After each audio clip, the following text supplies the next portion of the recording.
Students, आज का topic है बकलिंग एनालिसिस। और बकलिंग एनालिसिस क्या होता है ये हम लोग देख लेते हैं, या इमेज से इसको अच्छे से समझ सकते हैं हम लोग। कि जैसा कि हम यहाँ पे देख पा रहे हैं कि ये एक ट्यूब है और ट्यूब के ऊपर टॉप से ऐसा प्रेशर अप्लाई हो रहा है, और प्रेशर अप्लाई होने के बाद ये देखिए डिफॉर्म होना स्टार्ट हो गया है यहाँ पे। लेकिन एक सर्टेन लोड के बाद इसका डिफॉर्मेशन बहुत ज़्यादा हो जाता है, और हमारा जो भी ट्यूब शेप है या फिर जो भी कॉलम है वो आप देख सकते हैं कि ये कैसे डिफॉर्म हो गया है। ठीक है, ऐसे ही आप नीचे की तरफ देख सकते हैं कि ये जो भी हमारा स्टील का स्ट्रक्चर है जिसके ऊपर यहाँ पे ये वाटर टैंक है, वाटर टैंक का लोड यानी इसका प्रेशर इस पे जैसे ही अप्लाई हो रहा है और एक सर्टेन लोड से ज़्यादा हो रहा है, तो ये किस तरीके से डिफॉर्म हो रहा है। यहाँ पे अभी थोड़ा कम है, लेकिन जैसे जैसे आप इधर देखेंगे लोड इसका बढ़ता जाएगा और ये प्रेशर इसका बढ़ता जाएगा और ये डिफॉर्म होता जाएगा। तो ये होता है हमारा आप कह सकते हैं बकलिंग लोड, जिसकी वजह से ये डिफॉर्मेशन जनरेट हो रहा है।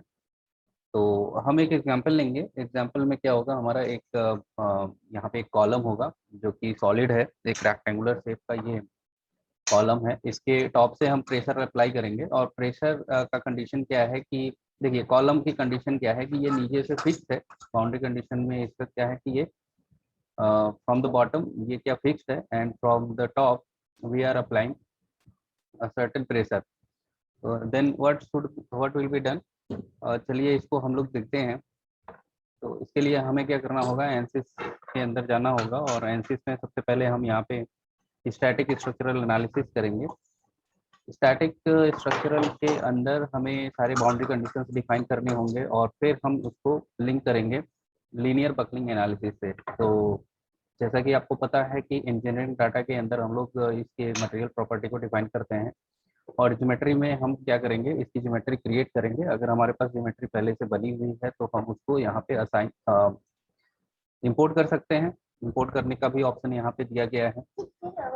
इसको इंपोर्ट करने के बाद हम इसके जो भी मैशिंग होता है वो मैशिंग करेंगे, और मैशिंग के बाद हम उसके अंदर बाउंड्री कंडीशन अप्लाई करने के बाद प्रेशर को अप्लाई करेंगे, और फिर हम लोग रिजल्ट्स को सॉल्यूशन में देखेंगे। तो यहाँ से हमें सेलेक्ट करना होगा यूनिट। जैसे कि हमने यहाँ पे मीटर मिलीमीटर सेलेक्ट कर लिया है, देन ओके करिए।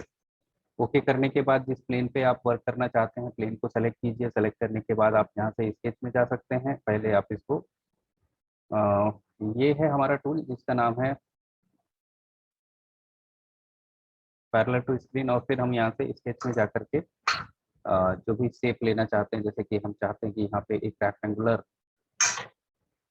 ऑब्जेक्ट ये क्रिएट हो जाए, फिर आप डायमेंशन में जाइए। इस डायमेंशनिंग करना चाहते हैं डायमेंशनिंग कर सकते हैं, जैसे कि हमने यहाँ पे L1 L2 और ये H3V4 ले लिया, और इसकी डायमेंशनिंग आप यहाँ से कर सकते हैं, इसको चेंज कर सकते हैं। जैसे L1 हम देना चाहते हैं 20, हमने 20 कर दिया।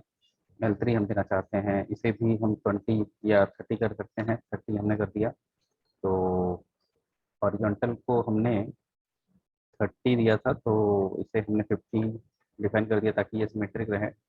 और नेक्स्ट हमारा ये 10 होगा, सिमेट्रिक रखने के लिए हम इसे 10 कर देंगे। तो ऐसे हमने क्या किया, ये एक रेक्टेंगल क्रिएट कर लिया। इसे हमें एक हाइट डिफाइन करनी होगी। हाइट डिफाइन करने के लिए हमें मॉडलिंग में जाना होगा, फिर यहाँ से हम एक्सट्रूड पे क्लिक करेंगे, और इसकी जो लेंथ है वो कितनी होनी चाहिए, यहाँ पे आप स्केच पे अप्लाई करने के बाद से इसकी वैल्यू टाइप कर दीजिए। सपोज हमने इसको कर दिया 100। 100 करने के बाद आप जब जनरेट करेंगे तो आप देख पाएंगे कि आपका ये जो रेक्टेंगल था इसमें एक हाइट अप्लाई हो गया है। अगर आप इस हाइट को और ज़्यादा करना चाहते हैं तो इसकी वैल्यू आप चेंज कर दीजिए, जनरेट पे क्लिक करिए, इसकी वैल्यू चेंज हो जाएगी। अब क्या करना है, नेक्स्ट हमें यहाँ से एग्जिट हो जाना है, क्योंकि हमारा मॉडल क्रिएट हो चुका है, हमने ज्योमेट्री क्रिएट कर लिया है। नेक्स्ट स्टेप होगा कि हम यहाँ से इसे क्लोज कर देंगे। क्लोज करने के बाद जाएंगे मॉडल में। यहाँ पर मॉडल पे हमें डबल क्लिक करना होगा, और एक नया विंडो ओपन होगा जिसमें कि हमें हमारी जो ज्योमेट्री है उस ज्योमेट्री को हमें मैश करना होगा। उससे पहले अगर आप इसके मटेरियल को चेंज करना चाहते हैं, मटेरियल को भी चेंज कर सकते हैं। अगर आपने मटेरियल में दूसरे मटेरियल असाइन किए होते, तो हमने स्टार्टिंग में बताया था इंजीनियरिंग डेटा, तो अगर आप वहाँ पे मटेरियल ऐड किए होते तो यहाँ मॉडल में जाकर के ज्योमेट्री के अंदर, ज्योमेट्री में आपको सॉलिड का ऑप्शन मिल रहा है, फिर यहाँ से आप मटेरियल को असाइन कर सकते थे फिर दूसरे मटेरियल को। अगर आपने ऐड किया होता तो लिस्ट में यहाँ पे दिखाई देता। अभी एडेड नहीं है, इसलिए हम क्या करेंगे, नेक्स्ट स्टेप पे चलेंगे और इसको यहाँ से जनरेट कर देंगे। जनरेट करने के बाद इसकी हम बाउंड्री कंडीशंस अप्लाई करेंगे। जैसा कि हमने ड्राइंग में देखा था कि हमने यहाँ से इसके बॉटम पे फिक्स सपोर्ट अप्लाई किया था, तो फिक्स सपोर्ट हमने यहाँ पे दे दिया और इसको हमने यहाँ से अप्लाई करने के बाद,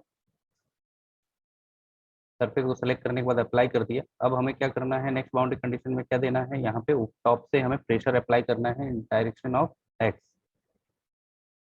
इंसर्ट में गए, प्रेशर पे गए और हमने स्पेस को सेलेक्ट किया। सेलेक्ट करने के बाद अप्लाई किया और जैसा कि हम देख रहे हैं कि ये डाउनवर्ड डायरेक्शन में ही प्रेशर अप्लाई हो रहा है।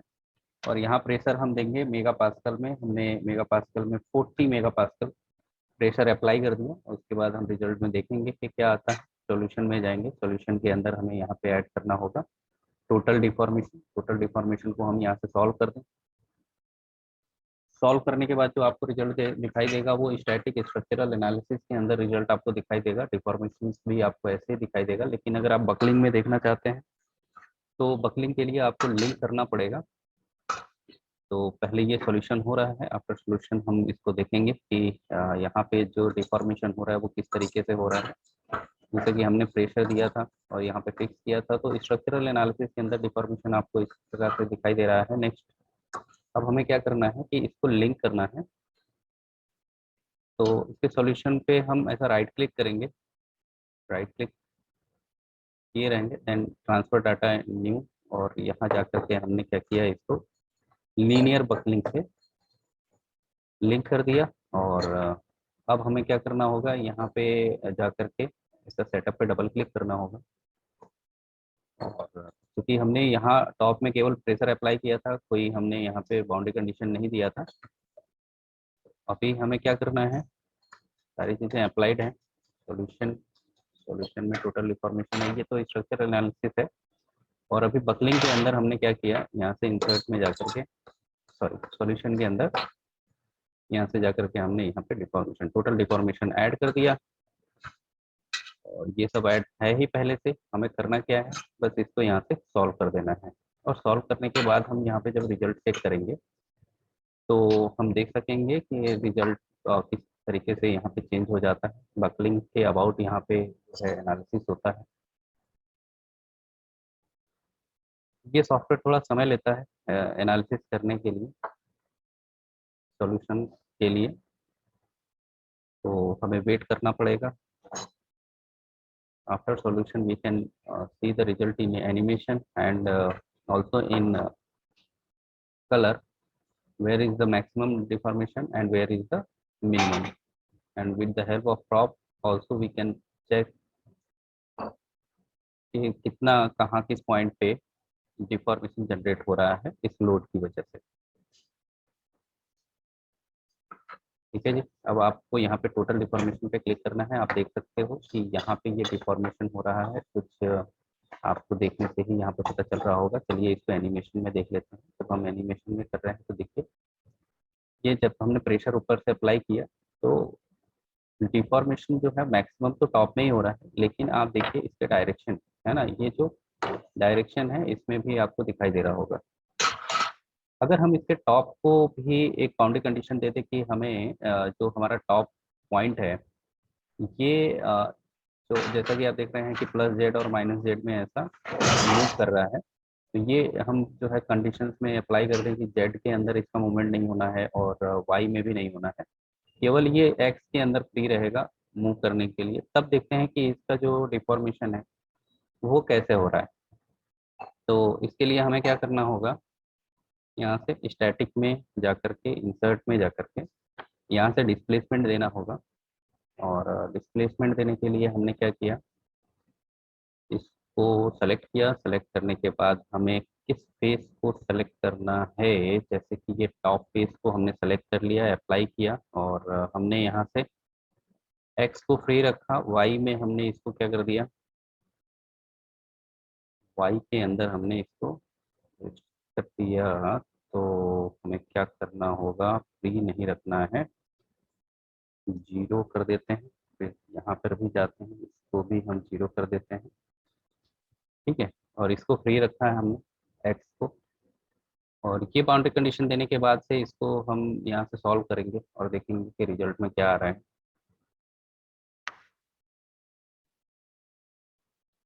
अभी पहले स्ट्रक्चरल एनालिसिस करेगा, फिर बकलिंग करेगा, इसलिए इसमें थोड़ा टाइम लगेगा।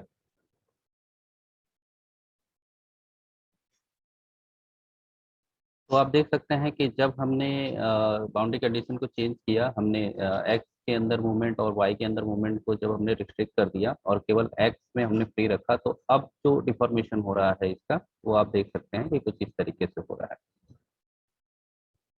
तो ये था हमारा बकलिंग एनालिसिस। इसमें आप देख सकते हैं कि डिफॉर्मेशन किस प्रकार से हो रहा है। तो इसके अकॉर्डिंग आपको डिज़ाइन करना होगा, जो भी आप कॉलम डिज़ाइन कर रहे हैं या फिर जो भी कंपोनेंट आप डिज़ाइन कर रहे हैं, तो इस लोड को भी कंसिडर करते हुए आपको पार्ट या फिर उस कॉलम को आप डिज़ाइन करेंगे। ठीक है, next topic will be in the next video. तब तक के लिए थैंक यू।